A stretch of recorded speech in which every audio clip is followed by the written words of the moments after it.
¿Alguna vez te ha tocado leer un expediente tan perturbador que ni siquiera puedes dormir tranquilo? Yo creí que lo había visto todo, hasta que conocí el caso de Mariana Vargas. Era una mujer común. Tenía 27 años, trabajaba como técnica en laboratorio en un hospital de provincia y vivía sola en un pequeño apartamento cerca de la universidad. No tenía enemigos, no estaba en drogas, no debía dinero. Y aún así, desapareció sin dejar rastro. Lo que más me heló la sangre no fue eso, sino lo que la cámara de seguridad mostró antes de que se la tragara la tierra. El vídeo, que ni siquiera está en los archivos oficiales, por cierto, muestra a Mariana saliendo del trabajo a las 6:42 de la tarde, con su bolso cruzado y el celular en la mano. Avanza hacia su auto, pero a mitad del estacionamiento, se detiene. Mira hacia un punto fuera de la cámara y da un paso atrás. Su rostro cambia, luego otro paso atrás, y otro, como si viera algo que no podíamos entender, y ahí, la imagen se distorsiona. Por 2 segundos. Cuando vuelve, Mariana ya no está. Solo su bolso, tirado en el piso. La policía lo llamó desaparición voluntaria. Nosotros sabíamos que no era así. Lo encontraron 12 días después.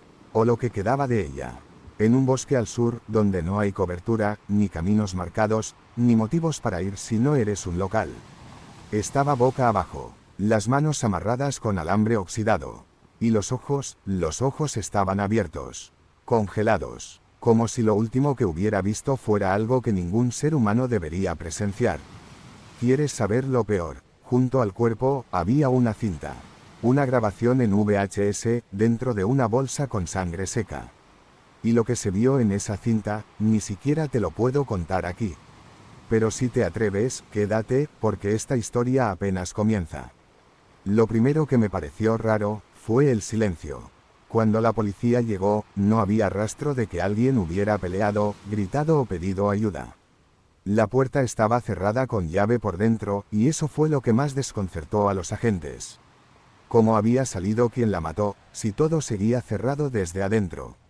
El cuerpo de la muchacha, Andrea, estaba acostado en su cama, con la cabeza ladeada, los ojos abiertos como si hubiera visto algo antes de morir, y un hilo de sangre que le bajaba desde la nariz hasta el cuello. No había signos de violencia directa, ni puñaladas ni golpes. Simplemente, estaba muerta, como si algo la hubiese apagado de golpe. En las siguientes 48 horas, la policía investigó a todos sus conocidos. Familia, amigos, compañeros de trabajo. Nadie parecía tener motivo alguno. Nadie notó nada raro en sus últimos días. Pero entonces apareció alguien. Una mujer que decía haber trabajado con Andrea en una cafetería 2 años atrás. No eran amigas, pero esta mujer juró haberla visto 2 días antes del hallazgo, caminando sola por una carretera secundaria, en dirección a una zona boscosa. Lo raro es que Andrea no tenía por qué estar ahí. No tenía amigos en esa dirección, no tenía carro y además, había desaparecido supuestamente dentro de su casa. Eso encendió las alarmas. La policía revisó las cámaras del vecindario. En una de ellas, a las 3:17 de la madrugada de la noche anterior a su muerte, se ve una figura saliendo de su casa. No se le ve la cara, pero la silueta se parece a la de Andrea. El problema es que, según los forenses, Andrea ya llevaba al menos 5 horas muerta para esa hora.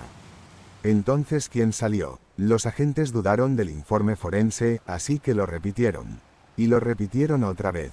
Pero el resultado no cambió. Andrea ya estaba muerta cuando esa figura caminó por la calle y desapareció entre las sombras. Después vino lo más extraño. Un policía de los que participó en el cateo, el oficial Quesada, comenzó a comportarse de forma errática. Dijo que no podía dormir, que veía a Andrea parada en la puerta de su habitación, que sentía que alguien le tocaba los pies mientras dormía. Nadie le creyó, hasta que dejó de contestar el teléfono. Lo encontraron 3 días después, en su carro, estacionado frente al cementerio donde enterraron a Andrea. Estaba vivo, pero temblando, con los ojos abiertos y las pupilas dilatadas. Lo único que dijo fue: ella no está muerta, no como creemos. Desde entonces, el caso dejó de tratarse como un simple asesinato. Y lo que vino después, hizo que muchos se preguntaran si en verdad eso fue un crimen, o algo más. A los 3 días exactos del hallazgo del cuerpo, algo raro empezó a pasar. El detective Araya, que llevaba el caso, empezó a comportarse extraño. Los compañeros decían que no dormía, que se quedaba en la oficina hasta altas horas viendo y reviendo la grabación de la cámara de seguridad, la que habían encontrado dañada, la misma que misteriosamente se restauró sola cuando la metieron en el sistema del laboratorio. Como si la cinta no quisiera ser vista, pero al mismo tiempo no pudiera dejar de serlo. Yo no estaba directamente en la investigación, pero Araya me llamó una noche. Me pidió que viera el vídeo con él. Al principio pensé que era una grabación común, una calle oscura, Camila caminando rápido, mirando hacia atrás. Pero de pronto, la cámara falló. No como un corte de energía. Era distinto. Como si algo se interpusiera entre la realidad y el lente. Un parpadeo. Y ahí fue cuando la vi. Una silueta. A medio metro detrás de ella. No había nadie más en esa calle. No se escuchaban pasos. Pero la silueta estaba ahí. Alta. Muy alta. Y lo peor no fue eso. Lo peor fue que en los últimos segundos del vídeo, Camila se detiene. Mira directo a la cámara. Como si supiera que alguien la iba a ver algún día. Y con los labios, sin emitir sonido, pronuncia algo. Una sola palabra. Ayuda. Después de eso, la imagen se congela. Y por alguna razón, aunque el vídeo debería terminar, sigue corriendo durante 7 segundos más.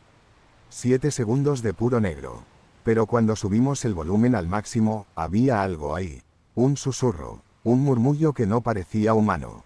Esa misma noche, Araya renunció. Dijo que algo no estaba bien, que el caso no era normal. Que Camila no fue la única. Y que si alguien seguía mirando esa grabación, algo más iba a despertar. No sé por qué lo grabé con mi celular antes de que borraran el archivo. Pero desde entonces, cada vez que intento dormir, escucho la voz. Y esta vez, me dijo mi nombre. Desde que vi ese vídeo, algo cambió en mí. No fue inmediato. Al principio eran detalles pequeños. Como dejar el grifo abierto sin recordarlo. Como encontrar la puerta entreabierta cuando juro haberla cerrado. Cosas que uno puede atribuir al cansancio, al estrés. Pero luego, comencé a tener sueños. No sueños. Pesadillas. Siempre la misma. Estoy en la calle donde desapareció Camila. Es de noche. Estoy solo. Pero escucho los pasos detrás de mí. Paso rápido. Paso lento. Y cuando intento correr, mis pies no responden. Estoy paralizado. Y en el reflejo de una ventana sucia, lo veo. Esa silueta. Esa figura alta, imposible, como si la oscuridad misma hubiera tomado forma. Nunca se acerca. Solo me observa. Pero cada vez que sueño con él, al día siguiente, alguien me mira raro en la calle. Como si ya me hubieran visto en otro lado. Intenté hablar con Araya, pero desapareció. Nadie sabe dónde está. Su celular no suena, su apartamento está vacío. Lo único que dejó fue un papel. Un solo mensaje escrito con tinta corrida. El ojo también puede grabar. Si ves demasiado, te ve de vuelta. Después de eso, quise destruir el vídeo. Borrar esa copia de mi celular.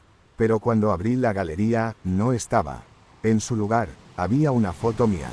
Dormido. En mi cama. Tomada desde la puerta. Yo vivo solo. Ayer, fui al cuarto de evidencias. Buscaba cualquier archivo físico del caso de Camila. Encontré una caja. Dentro había una libreta vieja con apuntes del forense. Y en la última hoja, había una lista. Una lista de nombres, fechas y algo que parecía una hora. Camila era la cuarta. Había 3 antes que ella. Todos con muertes inexplicables. Y lo que me heló la sangre fue ver mi nombre escrito al final de la lista. Con una fecha, mañana. Y la misma hora en todos, 3:12 de la madrugada. Son las 2:54 de la madrugada mientras grabo esto. Y escucho pasos afuera. Si esto llega a alguien, no miren la cámara. No reproduzcan el vídeo. Porque si lo ven, él también los ve. Nunca entendí por qué volví a ese bosque, tal vez fue culpa, tal vez fue miedo. O tal vez solo quería entender qué le pasó realmente a Carolina. La niebla se hizo más espesa esa mañana. Caminé por el sendero donde encontraron su cuerpo, pero no había rastro de la cinta ni del altar improvisado. Solo un cuervo me observaba desde una rama, inmóvil, como si supiera que yo sabía más de lo que decía. La policía cerró el caso oficialmente. Homicidio sin resolver, dijeron. Pero yo sé que no fue solo eso. Desde que investigamos ese lugar, todos los que nos acercamos a la historia tuvimos pesadillas. Álvaro se mudó, Laura dejó de hablar, y yo empecé a ver cosas. Sombras, rostros en las ventanas. Escuché su voz en la grabadora una noche, cuando no había nadie más en casa. No era Carolina, era algo más, algo que usaba su voz para decirme que no había terminado. Y tal vez tenga razón. Anoche, alguien dejó un sobre frente a mi puerta. Dentro venía otra cinta, y en esa cinta, ella aparece de nuevo. Pero esta vez, me está mirando directo a mí. Detrás de ella, hay alguien más. Y si pongo pausa justo en el segundo 13, puedo verme reflejado en sus ojos. Esta historia no ha terminado. Suscríbase y toque la campanita. Porque lo que viene, es